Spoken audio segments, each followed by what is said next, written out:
وروى البخاري ومسلم في صحيحيهما عن أنس بن مالك رضي الله عنه أن رسول الله صلى الله عليه وسلم قال: يخرج من النار من قال لا إله إلا الله وفي قلبه وزن شعيرة من خير، ويخرج من النار من قال لا إله إلا الله وفي قلبه وزن بورة من خير، ويخرج من النار من قال لا إله إلا الله وفي قلبه وزن ذرة من خير. فإذا خفت فالأمن عند الأكبر، وإذا رغبت في قضاء الحاجة فاقصد الأكبر، وإذا توكلت فعلى الأكبر، وإذا سألت فالأكبر، وإذا أويت إذا طلبت ركنا تأوي إليه فالركن الشديد هو ركن الأكبر سبحانه. فإن كل كبير إذا أضيف إلى الأكبر فإنه يتصاغر ويتضاءل حتى يصير لا شيء. فعلام إذن إذا نزل بك ما يخيفك وما يشغلك وما يشوش ذهنك وما يغم قلبك، دارت عينك يمنة ويسرة تبحث عن الكبراء وتغفل عن الأكبر. إذا كنت تعتمد على إنسان فتركك فاقصد من لا يتركك، هذا الأكبر وهو شارع لك. يقول ربنا سبحانه: بيدك الخير، بيدك الخير، أي والشر ذلك كله بيد ربنا سبحانه، لكن استندى إليه الخير.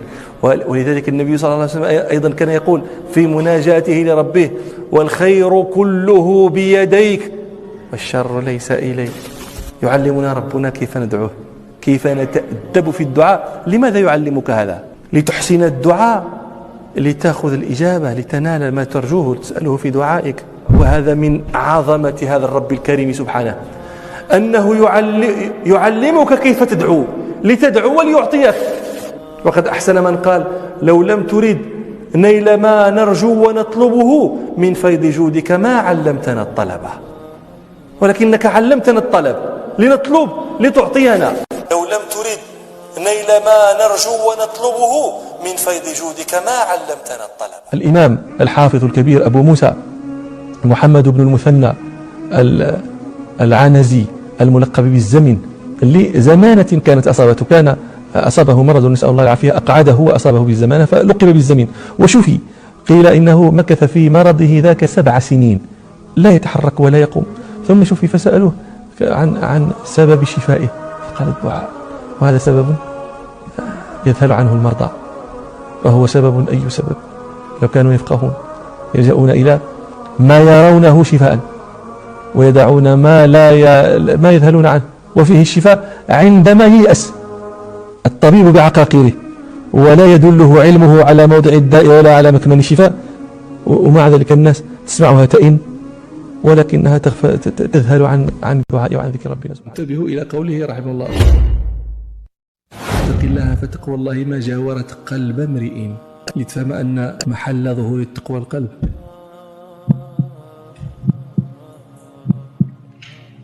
هذا موضع التقوى، هنا تتجلى التقوى. ليس هي التقوى منظرا، ليس هي التقوى كلمات يظهر عليك مظهر المتقين، لا يسلك كذلك لزاما في قرن المتقين. تتكلم بكلام المتقين، كلما قيل لك ما شاء الله سبحان الله بارك الله فيك، كلام المتقين لا يدخلك ذلك في زمرة المتقين، لا يدخلك ذلك في زمرة المتقين. ها هنا التقوى، النبي صلى الله عليه وسلم يقول: التقوى ها هنا، ها هنا، يعني هذه اسم الإشارة يقيد الموضع المشار إليه. تقوى ها هنا، ليست ها هنا، ليست ها هنا، ليس ها هنا. تقوى ها هنا، ليس هي التقوى منظرا، ليس هي التقوى كلمات.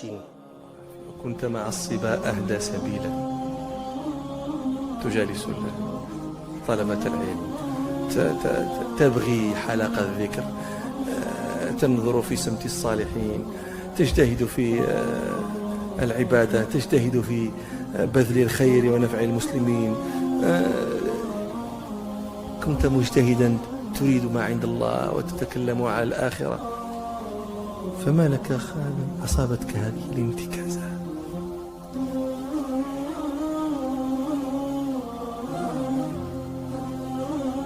أعوذ بالله من الحول بعد الكور.